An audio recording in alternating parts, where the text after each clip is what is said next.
जय गुरु. जय गुरु sir. जय गुरु. हा. आपलं गेल्या वेळेस तो पाठ झाला होता ना आपला. आज नवीन सुरू करूया. तुम्ही केला ना काल त्या दिवशी तो पाठ पूर्ण कालच म्हणजे. सगळा नाही झाला पूर्ण सर. अरे.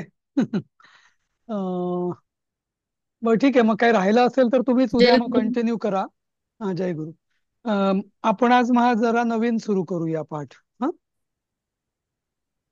चालेल ना? हो सर चालेल. हा. तर आता हा जो 17वा पाठ या भागातला हाच एक पाठ राहिलेला आहे आपला. एक minute. Alexa switch on AC. हा. तर हाच एक पाठ राहिलेला आहे. तर याच्यात तुम्हाला जसं मी सांगितलं होतं विक्रमोर्वशीयम या हे जे कालिदासाचं प्रसिद्ध एक नाटक आहे त्याच्यावरती म्हणजे त्याच्यातला हा एक उतारा आहे. आणि खूप म्हणजे कालिदासाची जी 3 नाटकं, मालविकाग्निमित्रम, विक्रमोर्वशीयम आणि शेवटचं अभिज्ञान शाकुंतलम, अशी 3 कालिदासाची प्रसिद्ध नाटके. बाकी पण रचना आहेत बऱ्याच, पण हे ही सगळ्यात प्रसिद्ध, हे दुसरं प्रसिद्ध नाटक आहे. त्याच्यात कथा अशी आहे की पुरुरवा नावाचा जो राजा असतो, तर त्याला त्याचं आणि उर्वशीचं एकमेकांवर प्रेम जडतं.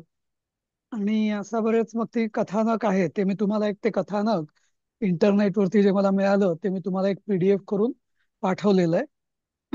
ते तुम्ही शांतपणे वाचू शकाल नंतर. आणि तर हा जो आहे, तर या नाटकामध्ये 5 अंक आहेत. आणि 5व्या अंकामध्ये या जो त्यांना जो मुलगा झालेला असतो, तो उर्वशीने काही कारणास्तव एका तापसीला दिलेला असतो. आणि तिने त्याचं सगळं संस्कार शिक्षण वगैरे च्यवन ऋषींच्या आश्रमात करून घेतलेलं असतं.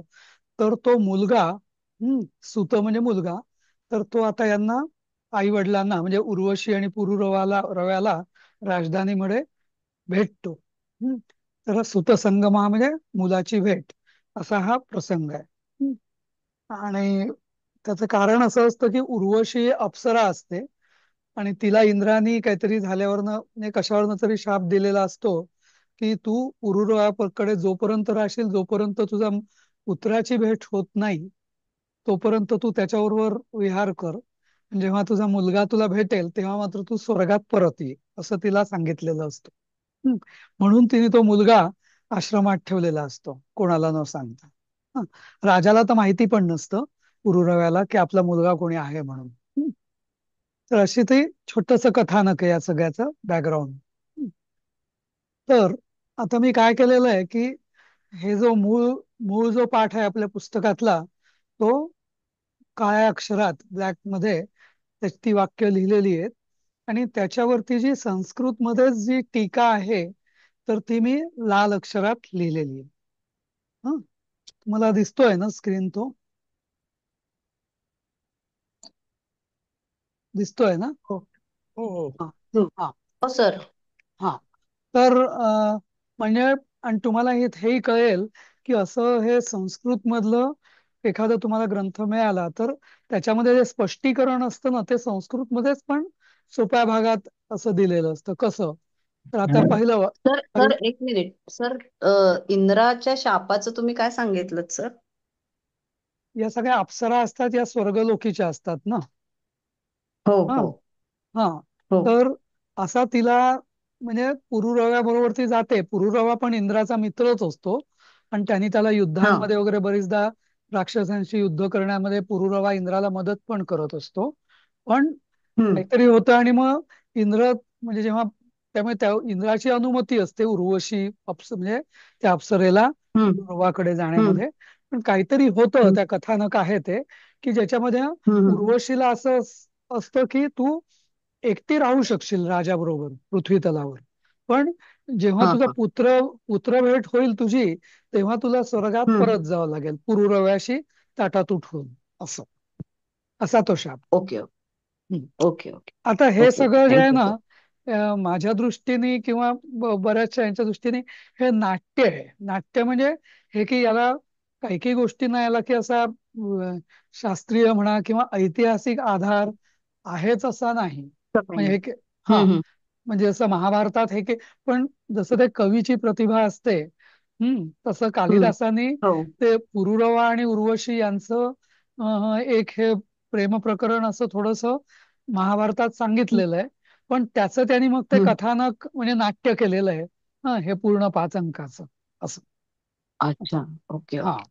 हा ओके, थँक्यू सर. हम्म. ठीक आहे. तर आता राजा तापसी, आता ती तापसी आणि कुमार. तापसी म्हणजे ज्या तापसीकडे उर्वशीने आपल्या मुलाला ठेवलेलं असतं ती तापसी. आणि कुमार म्हणजे मुलगा. आता हा मुलगा तिचाच असतो म्हणजे पुरुरवा आणि उर्वशीचाच असतो. पण राजाला माहिती नसतो तो आपला मुलगा आहे. असं. तर आता तापसी आणि कुमार हे काय, आता ते कसे आले नेमके राजधानीमध्ये, त्याचं पण एक मोठं कथानक आहे. ते तुम्ही ते मी तुम्हाला पाठवलेलं आहे ना व्हॉट्सअपवरती जस्ट थोड्या वेळापूर्वी, ते नंतर वाचा, मग तुम्हाला कळेल की कुठल्या कारणास्तव ती तापसी कुमाराला या राजाकडे घेऊन येते असं. हं. तर आणि मग ती काहीतरी राजाला सूचना मिळते की एक तापसी आणि एक कुमार आलेले आहेत त्याला भेटण्यासाठी. आणि मग तो सांगतो की ठीक आहे त्या दोघांना घेऊन या. आणि मग तापसी आणि कुमार राजवाड्यात दरबारात येतात. मग राजा त्यांना बघून म्हणतो, अंब अभिवादये. अंब म्हणजे हे माते, माता किंवा भगवती. ह अभिवादय म्हणजे मी तुला अभिवादन करतो, प्रणाम करतो असं. तर तापसी म्हणते त्याला, महाभाग हा सोमवंश विस्तार येता भव. आता जसं मी तुम्हाला सांगितलं होतं ना, सांगितलं होतं का नाही, की हा सोमवंश जसा रामाचा सूर्यवंश, तसा हा पुरुरवा आणि हे सगळं कुरु जे सगळे झाले आपले तर हा सगळा सोमवंश आहे. म्हणजे चंद्र किंवा चंद्रवंश किंवा सोमवंश म्हणतात. तर ही त्याला आशीर्वाद देते की तू सोमवंश विस्तार करणारा हो. सोमवंश विस्तारयिता म्हणजे विस्तार करणारा हो, असा ते तिला आशीर्वाद तापसी त्या राजाला देते. हम्म. मग आत्मगतम. आत्मगतम म्हणजे स्वगत. आता ती स्वतःशी बोलते, अनाख्यात अपि विज्ञात एतस्य राजर्षेः औरसः संबंधः. म्हणजे तिने पण राजाला पहिल्यांदाच बघितलं असतं, आणि ती कुमाराचा तर त्या सांभाळ करत असते. आणि मग ती स्वतःशीच म्हणते, अनाख्यात अपि म्हणजे माहिती नसलं तरी. हम्म हा आता इथं यांनी स्पष्टीकरणात बघा कसं म्हटलेलं आहे, भो हो इति विस्मय. विस्मय म्हणजे आश्चर्याने ती म्हणते. हा अनाख्याता म्हणजे अनुक्ता म्हणजे सांगितलेलं नसलं तरी. हा राजर्षे हे पुरुरवसहा आयुष च औरसहा. आता आयु हा जो याचं नाव असतं ना, मुलाचं नाव असतं आयु असतं. हम्म. या पुरुरवाच्या मुलाचं नाव. तर त्याचा तो औरस, औरस म्हणजे पुत्र, ज्याला आपण औरस पुत्र म्हणतो ना, असं. औरस म्हणजे याचं कथा, त्याचं इथे यांनी व्युत्पत्ती पण दिलेली आहे पुढे, की उरस इति औरसा म्हणजे काय. की म्हणजे संस्कृतमध्ये प्रत्येक शब्द जो असतो ना, त्याला काहीतरी नुसतंच असं नाव दिलं, औरस पुत्र म्हणजे ज्याला आपण लिगल किंवा लेजिटिमेट हेअर असं म्हणतो ना, औरस, नाही का. औरस वारस, अनौरस म्हणजे इलिजिटिमेट असं. हम्म. तर औरस म्हणजे काय, तर उरु म्हणजे मांडी. हम्म. आणि मांडीच्या संबंधाने जो पुत्र म्हणजे जे जे जे- जी हे होते, प्रजा होते, त्याला औरस प्रजा म्हणतात असं. तर आता ती म्हणते की म्हणजे स्वतःशीच म्हणते की कोणी सांगितलं नसलं तरी हा राजर्षी म्हणजे हा राजा आणि हा मुलगा यांचा संबंध लगेच समजतोय, विज्ञात हा म्हणजे समजून येतोय. म्हणजे असं आपण म्हणतो ना कधी कधी, की अरे हा म्हणजे हा मुलगा आणि आई आणि सॉरी मग बाप लेक एकदम म्हणजे ओळखता येत आहेत की हा हा बाप आहे याचा आणि हा लेक आहे याचा, असं दिसण्यावरून वगैरे वगैरे, असं बोलण्यावरून दिसण्यावरून वगैरे, नाही का, नाकी डोळी वगैरे असं. असं ती स्वतःशीच म्हणते. हा ज्यात प्रणमते गुरुम. जात म्हणजे अं, अं, म्हणजे मुलाला म्हटलं. मुलाला, हा. जात म्हणजे जन्मलेला, किंवा म्हणजे ते मुला म्हणजे तिने मुलासारखंच त्याचं पालन केलेलं असतं, त्यामुळे ती त्याला म्हणते जात मुला. ते गुरुम प्रणम. ते म्हणजे हा तव, तुझ्या. हा तव, ते तव, हा तुझ्या. गुरुम. आता गुरु हा शब्द आहे ना, गुरु आणि पिता हे दोन्ही समानार्थी मानले जातात. त्याचं पण स्पष्टीकरण या इथं दिलेलं आहे. की गुरु, गुरु हो पितृवाचकश्च, हा असं. तर अं, आणि आपल्याला माहितीये की म्हणूनच उपनयनामध्ये पिता हाच त्या मुलाचा गुरु असतो. गायत्री मंत्र पित्याकडून दिला जातो ना, तसं. त्यामुळे पिता गुरु म्हणजे गुरु या अर्थाने पण, म्हणजे गुरु हा शब्द पिता या अर्थाने पण वापरला जातो. तर प्रणम ते गुरुम म्हणजे ते गुरुम तव गुरुम प्रणम म्हणजे तुझ्या पित्याला तू नमस्कार कर, असं ती सांगते. हम्म. तर तापसी कोण आहे एक्झॅक्टली? कारण मध्ये जरा कनेक्शन गेलं होतं. अच्छा.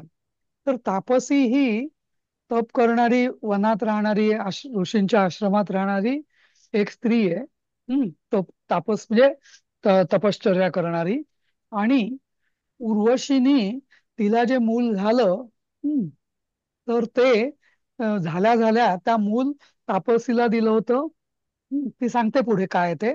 आणि तापसी त्या मुलाचा सांभाळ करत असते, असं. अच्छा. हा. हम्म. जसं आपण गेल्या वेळेस बघितलं होतं ना, शकुंतलेने तिच्या मुलाला ते कण्व ऋषींच्या आश्रमात, म्हणजे ती स्वतःही राहिली होती अर्थात, पण तिकडे ठेवलं होतं ना, तसं इथं उर्वशी नव्हती राहिली. पण रादर तसं नाही म्हणत मी. शकुंतलेला जसं मला वाटतं उर्वशीनेच, विश्वामित्रापासून उर्वशीला जो पुत्र झाला, म्हणजे मूल मूल झालं शकुंतला, तर ते तिने त्या उर्वशीने कण्व ऋषींच्या आश्रमाजवळ सोडून, नदी किनारी सोडून ती चालली गेली होती. आणि मग कण्व ऋषींनी तिचा सांभाळ केला होता. तर उर्वशीने आपलं हे मूल आयु नावाचं तापसीला दिलं होतं. आणि मग ती पुरुरव्याकडे आली होती, असं आहे, अशी ही कथा परत राहायला, असं. हा, ठीक आहे. सर ते मेनका ना, सॉरी, हा शकुंतलेचं. उर्वशी. हा, उर्वशी नाही, मेनका. विश्वामित्र आणि मेनका, बरोबर. हम्म. उर्वशी, मेनका, रंभा अशा या अप्सरा असतात ना स्वर्गात, म्हणून. हा. तर बरोबर, मेनका. हा. तर कुमार हा बाष्पगर्भम अंजलीम करोती. तुमच्या पुस्तकात काय लिहिलंय या वाक्यामध्ये, बघा बघू. चापगर्भ मंजरीम. हा ते चापगर्भ मंजरीम करत. हा तर हे दोन्ही अर्थ आहेत. चापगर्भ मंजलीम मी जे बघितलं आणि मला हे जास्त योग्य वाटलं, म्हणून मी इथे लिहिलं. बाष्पगर्भम म्हणजे अश्रुपूर्णम अंजलीम करोती. अंजलीम म्हणजे त्याला आपण असं ओंजळीने नमस्कार करतो, असा हात जोडून, हा तसं. म्हणजे अश्रुपूर्ण, मग त्याचं असं भरून आले. बाष्प म्हणजे अश्रू. हा. तर बाष्पगर्भम म्हणजे अश्रुपूर्ण अंजली. कारण तो पहिल्यांदाच त्याला सांगितलेलं असतं की तू तुझ्या वडिलांना आम्ही भेटवणार आहोत म्हणून. त्यामुळे तो अगदी म्हणजे अगदी अश्रुपूर्ण नयनांनी वडिलांना त्याच्या नमस्कार करतो. तर चापगर्भम म्हणजे काय? चाप म्हणजे धनुष्य. हा. तर अशी पण कथा आहे की त्याला च्यवन ऋषींनी धनुर्विद्येचं प्रशिक्षण दिलं असतं, आणि त्यामुळे धनुष्य त्याच्या खांद्यावर असतं. आणि चापगर्भम अंजलीम करोती याचा अर्थ होतो की म्हणजे असं धनुष्य हातातच ठेवून तो असा नमस्कार करतो. म्हणजे धनुष्य खाली नाही ठेवत, धनुष्य हातात ठेवून नमस्कार करतो, असं या अर्थाने. हा, असं. हं. तर राजा आयुष्मान भव. आयुष्मान म्हणजे आयुष्य किंवा दीर्घायुष्य. हा दीर्घायुषी हो, असं. हं. आता कुमार. कुमार म्हणजे तो मुलगा. आत्मगतम. हा. हा. आता तो ते त्याचं पद आहे. आता या कालिदासाच्या नाटकामध्ये आपण शकुंतलेच्या वेळेस पण बघितलं होतं की असे मध्ये मध्ये, जशी पूर्वी संगीत नाटकं होती ना, आता पण आहेत म्हणजे, पण आता कमी असतात जरा. पण पूर्वीची जी संगीत नाटकं होती ती डायलॉग असायचे आणि मग गाणं. इनफॅक्ट आताचे जे हिंदी मूवी, म्हणजे फार कमी जणांना माहिती आहे की ऍक्च्युअली हे जे आपले हिंदी सिनेमा आहेत ना, हिंदी पिक्चर्स, तर याचा म्हणजे याची जी धाटणी आहे ही जगात अशी कुठेच नसते. बरोबर. गाणं 10-12 गाणी, संवाद, गाणी, संवाद, गाणी, संवाद, गाणी, असं. तर हे कसं म्हणजे ही ती आयडिया कशी आहे, त्यांची धाटणी कशी आली, तर याचं मूळ आहे संस्कृत नाटकांमध्ये. हम्म. कारण ही जी कालिदासाची नाटकं बघा तुम्ही, असे थोडे थोडे संभाषण असतं, मग पद पद असतं म्हणजे, आणि त्याची चाल असते परत त्या पदाला, हा विशिष्ट म्हणजे छंद असतो, चाल असतो, म्हणजे गायकीमध्ये ते म्हणणं अपेक्षित असतं. हा. तर त्यावरून या म्हणजे मूळ संस्कृत नाटकांवरून, मग जसं मी सांगितलं की मराठी नाटकं निघाली. बरोबर. मराठी म्हणजे संगीत नाटक, जो संगीत नाटकांचं जे युग होतं, 1880 म्हणजे 1850-60 नंतर, अण्णासाहेब किर्लोस्कर, गोविंद बल्लाळ देवल, खाडीलकर वगैरे हे तिघं म्हणजे मुख्य नाटककार संगीत नाटकांचे. नंतरही झाले आतापर्यंत, म्हणजे विद्याधर गोखलेंपर्यंत होते तसे संगीत नाटकं करणारे. आता माहिती नाही मला नवीन कोणी आहेत का ते. पण तर हा जो संगीत नाटकांचा मग जो बाज आहे, मग तोच. आणि जसं आपल्याला माहिती आहे की हिंदी म्हणजे पहिला चित्रपट दादासाहेब फाळकेंनी काढलेला आहे. बरोबर. राजा हरिश्चंद्र. तर त्यामुळे हिंदी सिनेमेची जी धाटणी आहे ना, ती मराठी संगीत नाटकांवरनं आलेली आहे. आणि मराठी संगीत नाटकांची बाज जो आहे तो संस्कृत नाटकांवरनं आलेला आहे, असं. त्यामुळे असं हे आहे असं. सर सर आता संगीत नाटकांचे आता सिनेमे काढायला सुरुवात केली आहे. हो, आणखीन ते पुढे पुन्हा, गेलं सगळं. हा, असं ते रिमेक करून असं. हा. नाही म्हणजे, हा. हा, नाही पण आता बरोबरच आहे खरं. आता संगीत नाटकं म्हणजे इतकं आता तंत्रज्ञान प्रगत झाल्यामुळे संगीत नाटकं जी स्टेजवरची होती, आता तसं ते म्हणजे कालबाह्य झालं. ते हो. बरोबर आहे म्हणजे. हा. हो तसं. ना. हा. खरंय. हा. तर आता काव्य आहे. अं, यदि हार्दमितं श्रुत्वा पिता ममायं सुतोऽहमस्येति उत्संगवर्धितानां गुरुषु भवेत् कीदृश स्नेहः. हे जे हे आर्यावृत्त म्हणतात त्याला. मोरोपंतांनी जे काव्य लिहिलं आहे ना, सुसंगती केकावलीचं, सुसंगती सदा घडो, सुजनवाक्य कानी पडो, वगैरे वगैरे तसं. तर ते आर्यावृत्तातलं ते हे पण तसंच आर्यावृत्तातलं आहे. तर याचा अर्थ काय की यदी, यदी म्हणजे जर, हा, ममायम, आता इथे थोडं आपल्याला अन्वय करावा लागेल.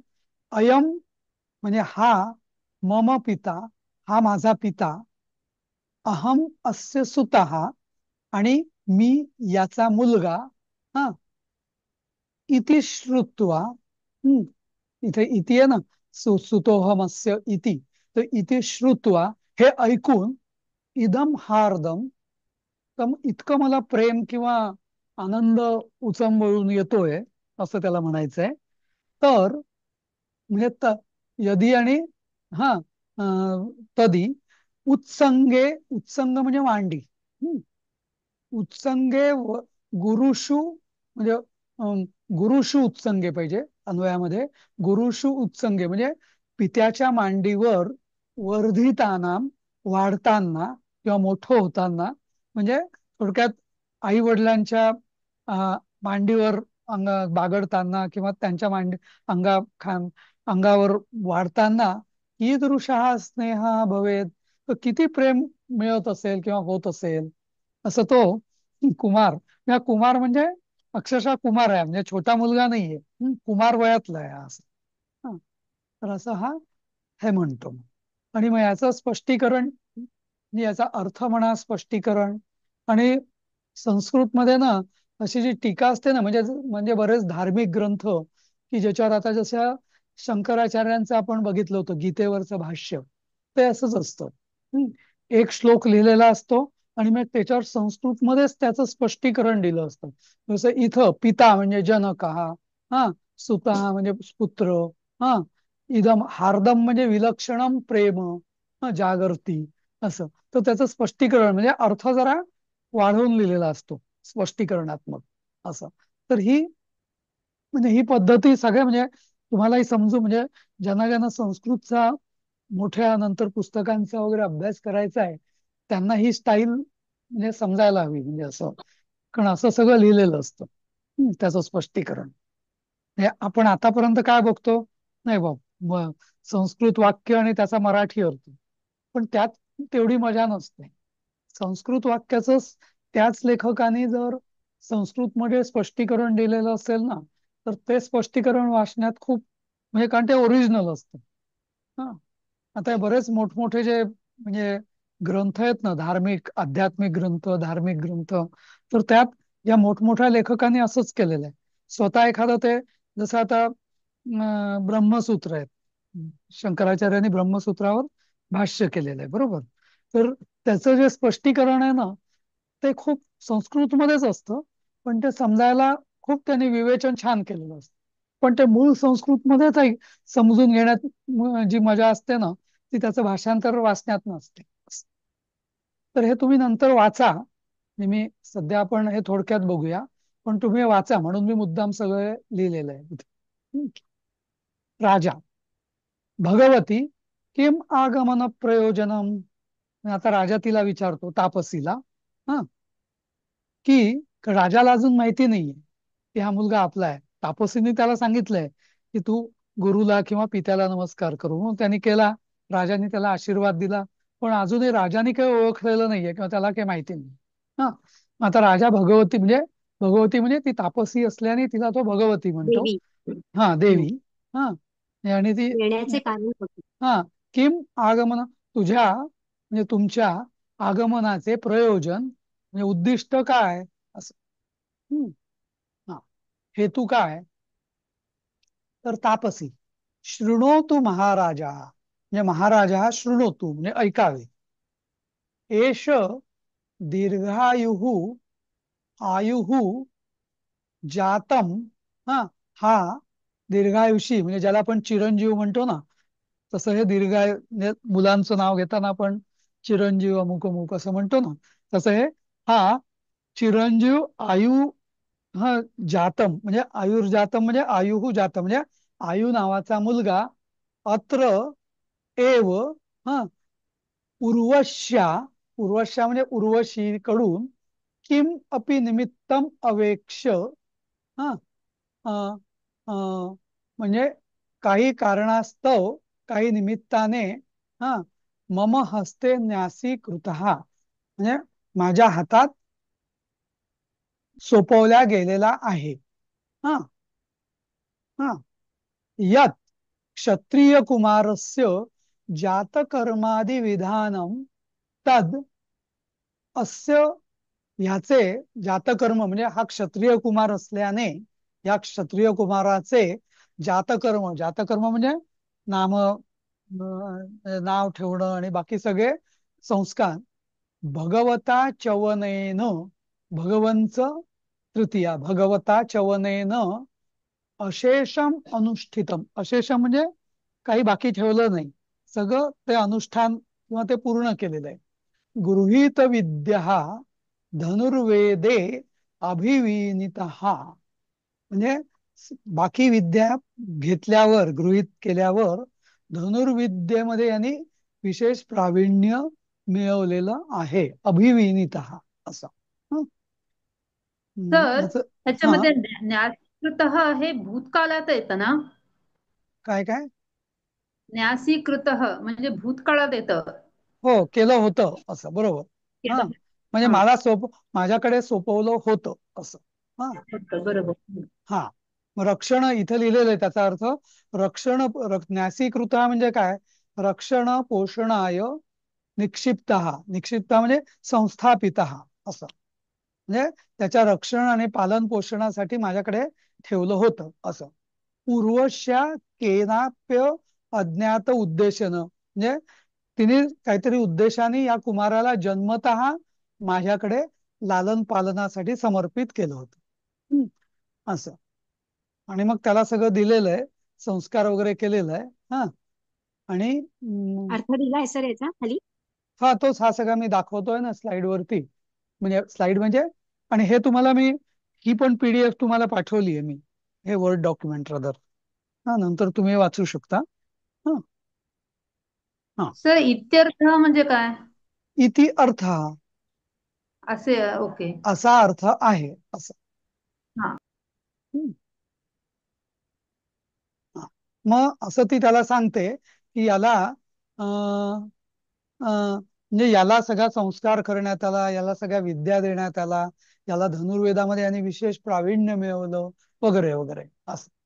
हा. मग ते तर सर भगवता चवनेन अशेषम अनुष्ठितम हा बरोबर. म्हणजे चवन ऋषींनी. चवन ऋषींद्वारा हा हं, अनुष्ठितम हं, हे धातू साधित आहे ना, हं, त्यामुळे चवन हं. भगवते म्हणजे काय भगवान. ते ऋषी असल्याने भगवान ऋषींकडून त्याला सगळं संस्कार झालेले आहेत किंवा शिकवल्या गेलेले आहेत असं. हं. पण मग सर मुंजा वगैरे सगळं सगळं जातकर्म पासून, जातकर्म म्हणजे नामकरणापासून सगळं असं. ते मूल झालं आणि ती लगेच त्याला उर्वशी लगेच त्याला सोडून जाते. त्या अप्सरांचं असं पण असायचं त्या मुंजीसाठी वडील लागतात ना, हा. मुंजीसाठी वडील लागतात ना. नाही नाही हे त्याच्यावर लावले नाही नाही नाही, हा एक ना चुकीचा आपल्याकडे समज आहे मुंजीसाठी वडील लागतात म्हणून. हा. ऍक्च्युअली पूर्वी असं असायचं की म्हणजे अगदी पूर्वीचं मी जेव्हा गुरुकुल प्रथा होती ना तेव्हा हं, गायत्री मंत्राचा किंवा याचा उपदेश हा हे गुरु ज्या गुरुकुलाचे जे आचार्य असायचे ना तेच द्यायचे. हम्म. अच्छा. पण म्हणून नंतर जेव्हा दुसरं नाव पण ठेवलं ठेवलं जातं ना सर. वेगळं नाव पण दिलं जातं ना त्या वेगळं नाव ठेवलं मुलाला. जातं कारण कारण त्याचा हेतू असा आहे की त्याला द्विज म्हणतात. द्विज म्हणजे दुसरा जन्म. बरोबर. हो हो हो. हा. हा. कारण दुसरा जन्म का, तो लहानपणी 5व्या 6व्या 7व्या वर्षापर्यंत तो अल्लड असतो, सगळे त्याचे लालन हम्म. पालन लाड होत असतात घरी. बरोबर. पण मग आता त्याचं हो. सगळं आश्रमामध्ये सगळं कठोर त्याचं जीवन सुरू होतं, ब्रह्मचर्याश्रम. मग ते सगळं जुनं हम्म. सगळं विसरायचं म्हणून मग त्याचं हा हा. हा जसं आपल्याकडे त्या- जसं हं, हं. पूर्वी मुलीचं नाव लग्न झाल्यावर बदलायचे ना, त्याचा हेतू तोच हो होता. हो. हा. त्याचा पण हम्म. हेतू तोच होता की म्हणजे हम्म. हम्म. तिचं आतापर्यंत माहेरी सगळं म्हणजे आनंदात आनंदात म्हणजे जबाबदारी मुक्त असायची ना ती मुलगी हो हे हो. असेपर्यंत. पण मग सगळ्या जबाबदाऱ्या आल्यावरती मग तिने ते नाव बदलणं हे हम्म. सिम्बॉलिक असायचं. पण त्याचा मुख्य हम्म. सिम्बॉलिक का की आता हम्म. तुमचं लाईफ बदललंय या अर्थाने नाव बदललं म्हणजे जायचं नाही का. आश्रमच बदलला ना आता एकदम. बरोबर. हा.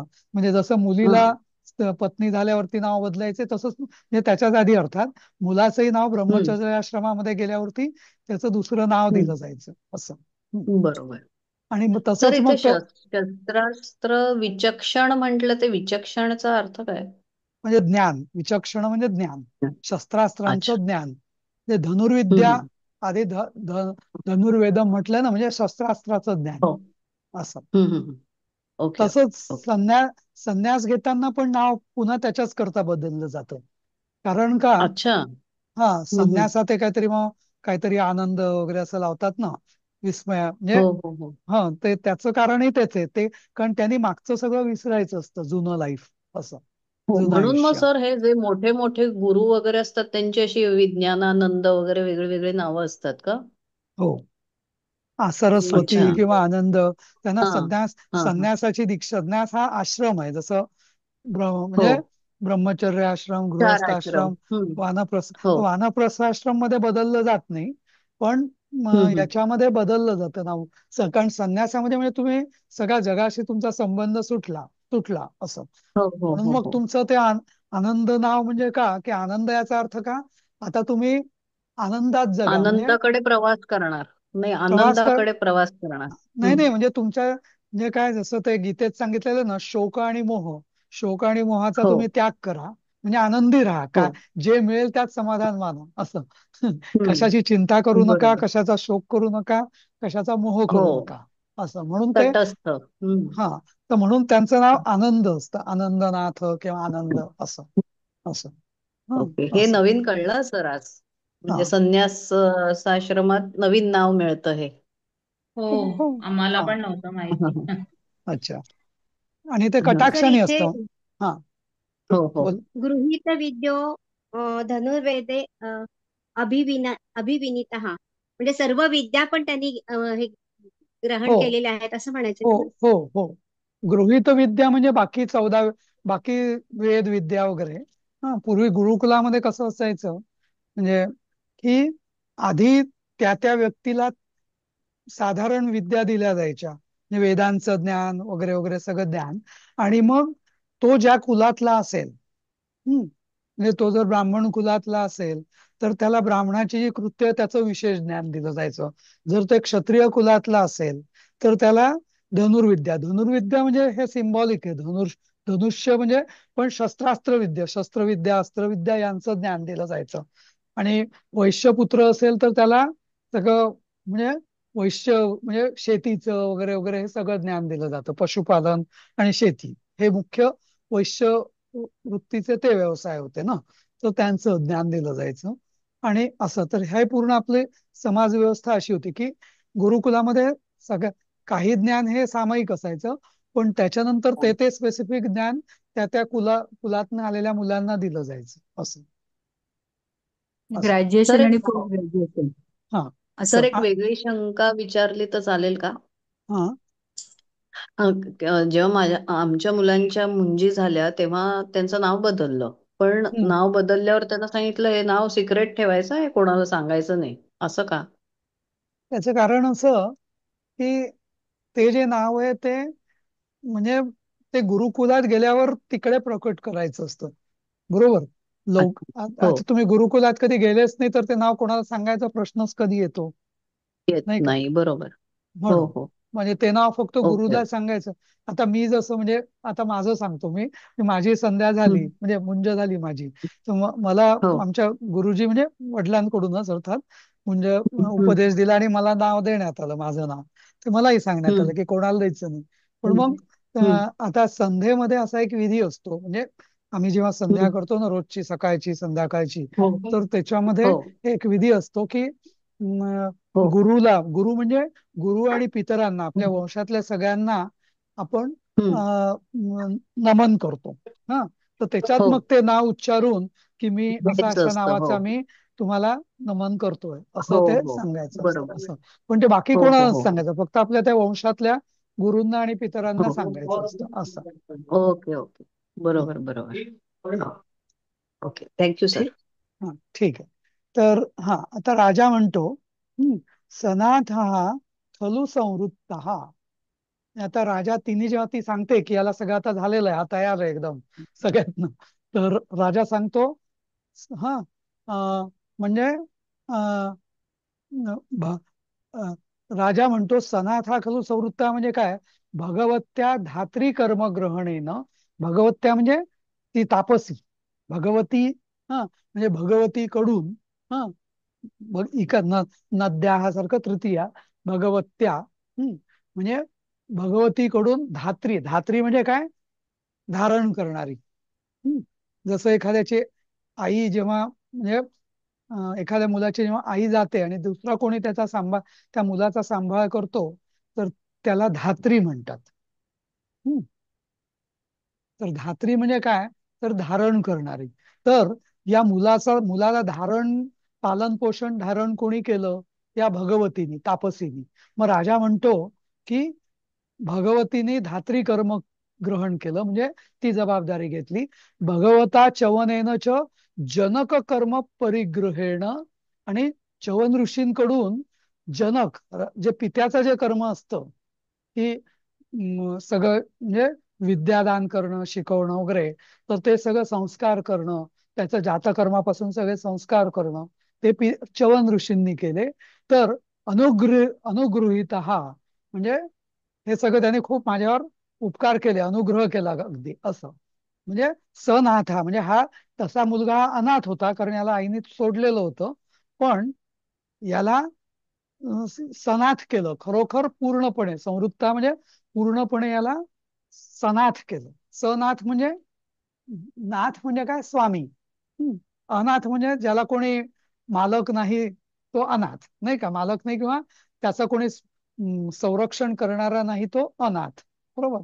तर याला आई म्हणून त्या तापसीनी आणि जनक म्हणून यांनी चवन ऋषींनी सगळं त्याचं जबाबदारी घेतली आणि त्याला अनाथ होऊ दिलं नाही असं म्हणतोय राजा.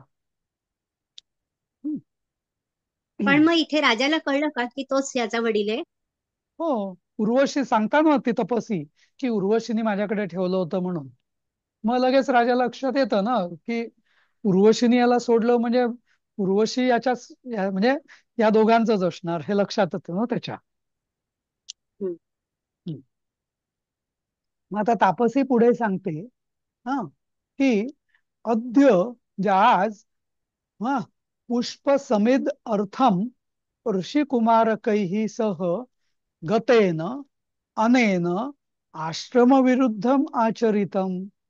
म्हणजे आज काय झालं की ऋषिकुमारकैः सह म्हणजे ऋषिकुमार जे असतात आपल्या आश्रमातले त्यांच्यासह पुष्प समिदर्थम गतेन म्हणजे तो पुष्प फुलं आणि समिधा आणायला गेलेला असताना अनेन म्हणजे याच्याकडून आश्रम विरुद्धम आचरितम आश्रम धर्माच्या विरुद्ध आचरण झालं किंवा आचरण केलं याच्याकडून झालं. आचरितम म्हणजे आचरण झालं असं. आता ते काय ते विरुद्ध काय झालं तर ते विचारतो. हा तर तिथे मध्ये विदूषक असतो. जसं पूर्वी मी सांगितलं ना की राजाच्या दरबारात एक विदूषक असायचा. विदूषक म्हणजे जसं म्हणजे उदाहरण देईन मी की जसं आपण बिरबलाच्या गोष्टी ऐकलेल्या आहेत ना. अकबराच्या दरबारात बिरबल असायचा. म्हणजे तो असं वातावरण हलकं फुलकं ठेवून किंवा राजाला राज्यकारभारात मदत करायचा. प्रधानमंत्री वेगळा, प्रधान वेगळा, पण हा विदूषक म्हणजे असं त्याला सहाय्य करणारा असं. जोकर नव्हे. विदूषक म्हणजे जोकर नाही, कॉमेडियन नाही असं. तर विदूषक विचारतो सावेगम म्हणजे आवेगाने म्हणजे एकदम असं आतुरतेने विचारतो. किम इव कशा किम इव असे कसे. हा हम्म. तर कसं काय आश्रम विरोधी. तर तापसी सांगते गृहीताम ईशः ईश ईशः की एषा पाहिजे ईशः हा किलद गृधः हा पादशिखरे निलीयमानः अनेन लक्षीकृतः बाणस्य.